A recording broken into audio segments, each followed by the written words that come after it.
Avalon. And this one, guys, we'll be seeing pretty soon in a more detailed review.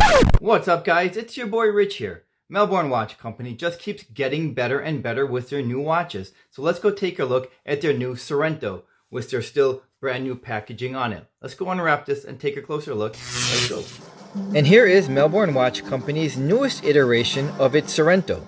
And it's in 42 millimeters, 50 millimeters from lug to lug, 13.5 millimeters tall, and with a 22 millimeter lug width. And the Sorrento is now my third MWC or Melbourne Watch Company that I reviewed.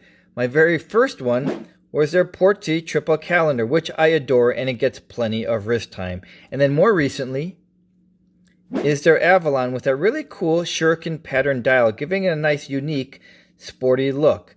And let me go back to the Portsea, because the Portsea was my favorite Melbourne watch. And I say was because you can probably guess where that's going, because the Sorrento is now my favorite Melbourne watch. And one of the things that Melbourne Watch Company is known for is having these multi-layer dials. And I think the Sorrento actually has a lot more in common with the Portsea than it does with the Sorrento, which might explain why I favor the Sorrento.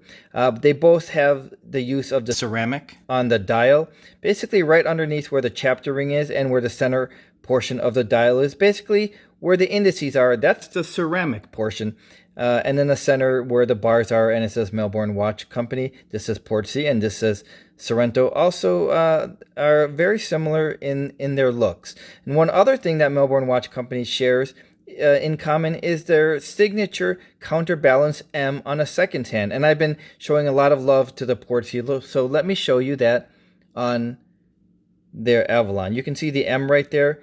That's a nice touch by Melbourne Watch Company. Before I start talking exclusively about the Sorrento, there is something that I took notice with all of their watches, and that's their finishes. So let me show you the Portsea, which is done entirely in a polished finishing. And I think Melbourne Watch Company did a nice job with that reflective mirror-like polished finishing. And then comes the Avalon in their bead blasted finishing, giving it that matte gray finishing. And then the Sorrento, which has the use of the brushed and polished finishing. So I think Melbourne Watch Company does a nice job with their level of finishes. Before I continue with the finishing of the Sorrento, there is a really cool standout feature, and that's the bezel insert. It has this really cool wave pattern on it that I find myself staring at throughout the day. It's just a really cool touch that is really easy to stare at. Just a very pleasant attention to detail. So now let's talk about the finishing. It has polished center links, brushed on the edges, polished side links. And right away, I'll tell you that my preference is to have polished center links because I think it's a lot more elegant. And for me, I am a desk diver at best. So the most amount of water that any of my watches would see would be whatever splashes onto it from the sink when I wash my hands. But I can see an active swimmer who's going to take the watch into the water that they would prefer a brushed finishing. That's just not my preference. The polished and super buttery smooth polished finishing continues along the bezel. So I'm going to let you listen to a very pleasant audible bezel action here because it is music to our ears. So here we go.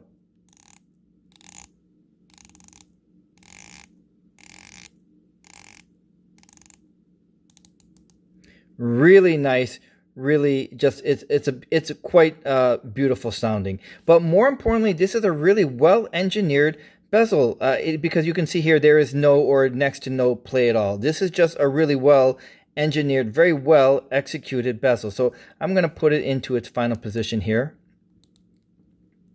So as I just said, this is just a really well done, Melbourne Watch Company did an outstanding job with this bezel. If there is a nitpicking moment here, I guess this would have to be it. As great and as solid as the turn action is here, as I pointed out, it has this buttery, smooth, polished finishing. And if we're in this environment and we're just playing with the Sorrento, this is fine. This is great. But if we are an active swimmer and we're going to take this into the water and our fingers are wet, it will be very difficult to turn the bezel when our fingers or the watch is wet because it is so nicely polished. It's going to be very difficult. But if we are going to take the watch into deeper depths, we are most likely going to have gloves on, and in that case, it's a non-issue. But it is worth noting. This version is in black, but it's also available in blue and white. So let's talk about this bracelet and give it its proper respect because it is a good one in more ways than one. So let's start off with the clasp. Here is their branding, the M on part of the clasp, and then it has the two pushers to release the second part of the clasp. So let's listen to it snap into place. Okay, well done, nice sounding, well executed bracelet, but that is not the star of the bracelet, and I'm going to have to open it to show you what I mean.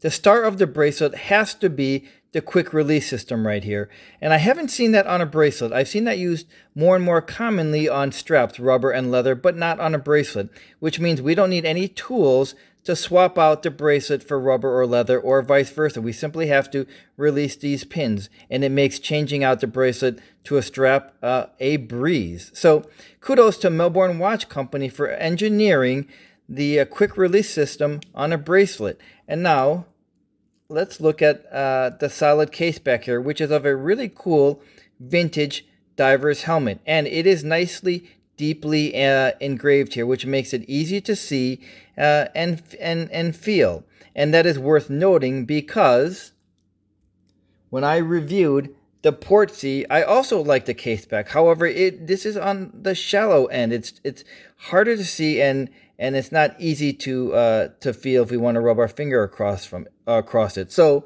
this time around, Melbourne Watch Company did a really nice job with that deeply engraved vintage diver's helmet, almost giving it a 3D effect. So, because this is a solid caseback, what is the movement that is powering this iteration of the Sorrento?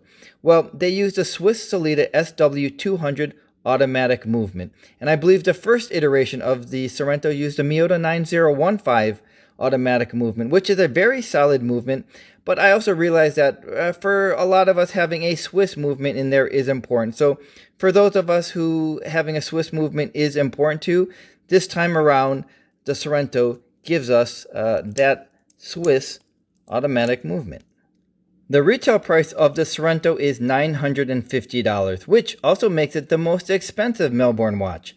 And I think for that amount of money, we are getting a well-made, well-executed, solid watch with excellent finishing and a bracelet that is definitely worth writing home about. It is also really attractive looking, just inside and out, and I do like the Solita movement.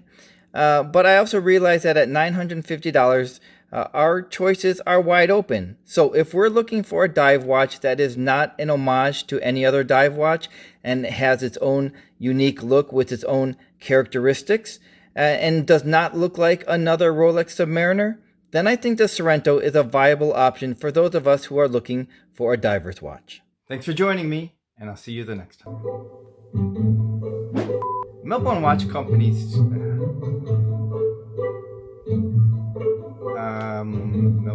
Melbourne Watch Company's Sorrento is a new. The sorbet comes in different colors. It comes in black, blue. Sorbet. Well, that sounds good too. But we're talking about the Sorrento. Melbourne Watch Companies, or NBCs, MWCs, MW.